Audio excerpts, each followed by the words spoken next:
Tiongkok punya sejarah panjang membangun negaranya. Pertanyaan mendasar, bagaimana Tiongkok memodali negara tersebut untuk bisa membangun negaranya? Cara yang sudah 6 presiden lakukan sejak zaman Soeharto hingga zaman Lord saat ini, cara membangunnya berdasarkan pemikiran ahli ekonominya, pola pikirnya kurang lebih seperti begini. Menggunakan surplus perdagangan dan hutangan. Dalam perdagangan, maka negara harus surplus baru bisa membangun. Surplus alias lebih banyak ekspor dari impor. Inilah yang disebut surplus perdagangan. Kalau perdagangannya tidak surplus, maka membangunnya pakai foreign direct investment, pakai uang negara lain, pakai teknologi, bahan, dan tenaga kerja negara lain.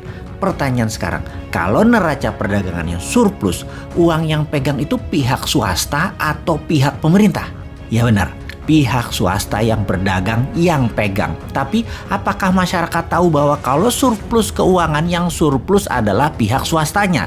Jawabannya, masyarakat banyak yang tidak tahu dan tidak akan dibikin pinter alias tidak akan dibikin tahu.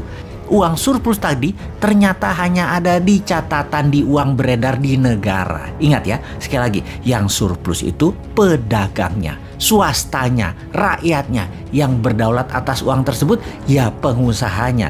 Lalu untuk membangun itu sungguh ada dua hal.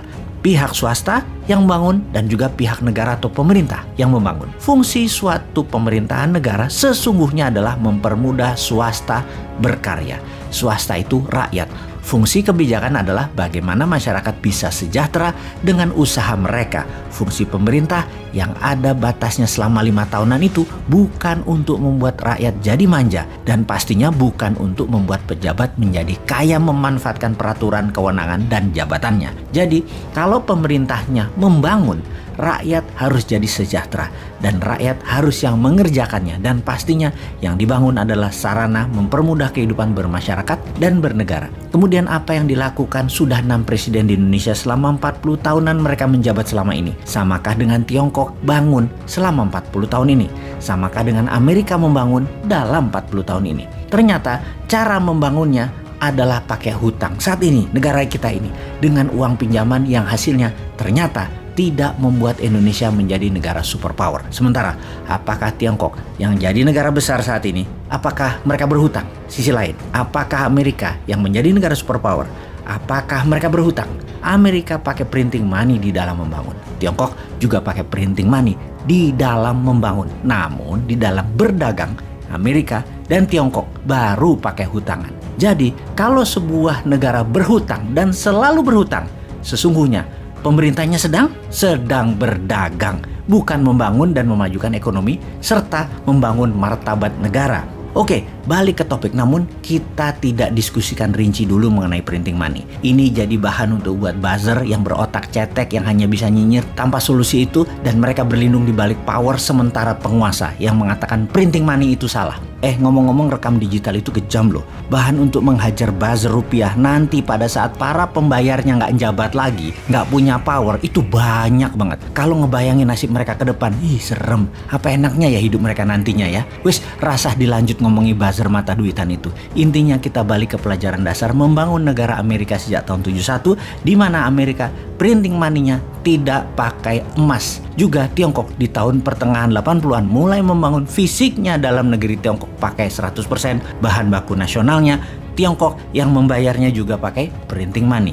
Yang nasional, yang dalam negeri membangunnya dibayar renminbi yang dicetak berdasar proyek. Yang ekspor menerima dolar, baru pemerintah Tiongkok berani pinjam dolar. Mulai melihat perbedaan Newmind berpikir. Pemahaman Newmind akan printing money itu bukan hal yang baru di Amerika dan Tiongkok, tapi hal baru jika dibandingkan dengan para pejabat 6 presiden sejak zaman Soeharto hingga saat ini. Bahkan kaum Newmind berani bilang, yang ada di etalase politik 2024 yang mau jadi presiden baik dari pihak incumbent ataupun oposisi juga meniru 6 pemerintahan yang lalu yang kita sebut old mind tadi.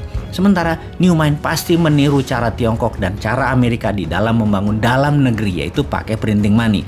Sementara kalau dalam berdagang, dalam ekspor, baru pakai pinjaman kita pakai juga agar terlihat kita negara yang pada umumnya di mata orang luar. Sekarang Cara membangunnya pakai dana pinjaman duit asing, bahan baku dan teknologinya dari negara lain. Pemerintah saat ini melakukan pinjaman mata uang tadi menjaminkan aset negara. Bener deh, bisa ambiar dalam jangka panjangnya. Tapi namanya juga sedang berkuasa, diingetin sama kita, kita dibilang kadrun. Ya, Sontoloyo dibilang kadrun, wudu aja nggak lengkap. Bagaimana sih lu buzzer memframing Sontoloyonya nggak keren?